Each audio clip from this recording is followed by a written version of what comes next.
దేవుడి నామానికి మహిమ కలుగును గాక. అందరికీ వందనాలండి. Praise the lord. నేను కొన్ని విషయాలు చెప్పాలనుకుంటున్నాను. ఎందుకంటే నా వ్యక్తిగత జీవితంలో చాలా మార్పులు జరిగాయండి. అయితే అది ఏంటి, ఎందుకు అనేది వివరంగా చెప్పాలని నా కోరిక. కాకపోతే నేను హిందూ కుటుంబం నుంచి వచ్చానండి. అవును, నా ఫ్రెండ్స్ చాలామందికి డౌట్, ఎందుకు మారిపోయావు, నువ్వు మారిపోవడం వల్ల నిన్ను చిన్న చూపు చూస్తారు, మారొద్దు అని చెప్పే ఫ్రెండ్స్ కొంతమంది. నువ్వు మారినందుకు నువ్వు లోకువైపోతావు, లోకువ అంటే అలా ఇలా కాదు, నిన్ను ఏ దానికి పిలవరు, నిన్ను అసలు లెక్కలో వేసుకోరు అని చెప్పే ఫ్రెండ్స్ కొంతమంది. అయితే నేను వాళ్ళందరికీ ఒకటి చెప్తాను, మార్పు అనేది ఏంటి? అంటే నేను మారింది ఒక హిందూ కుటుంబం నుంచి క్రైస్తవ మనిషిని చేసుకున్నందుకు నేను క్రైస్తవురాలను అయ్యాను అన్న భ్రమలో ఉన్నారు.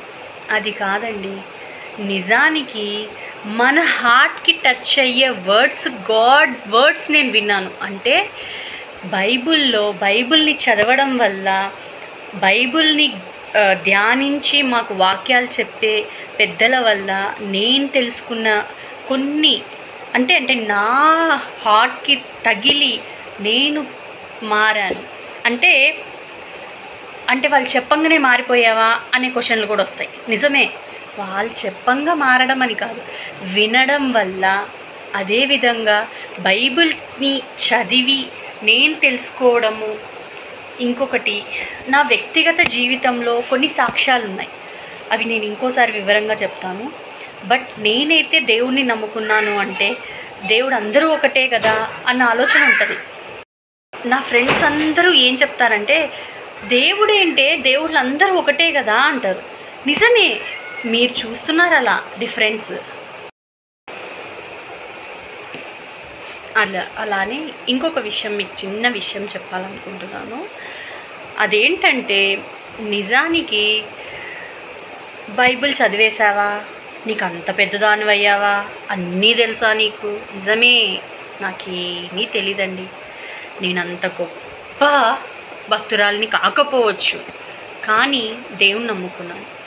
ఆ ఒక్క బలమైన కారణం ఎందుకు ఏంటి అంటే, నా హృదయాన్ని కదిలించిన వాక్యాలు విన్నానండి.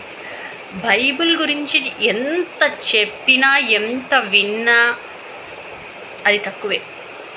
ఇంకొక విషయం, భగవద్గీతలో కూడా ఇలానే చెప్పారు, ఖురాన్లో కూడా ఇదే. అవునేమో తెలీదు నాకు. నేనైతే బైబిల్ని ధ్యానించగలను, అది నాకు ఈజీగా ఉంది. వేదాలు అవన్నీ అయితే నేను చదవలేను, తెలుసుకోలేను. అది చెప్పేవారు కూడా లేరు. నిజానికి చెప్పాలంటే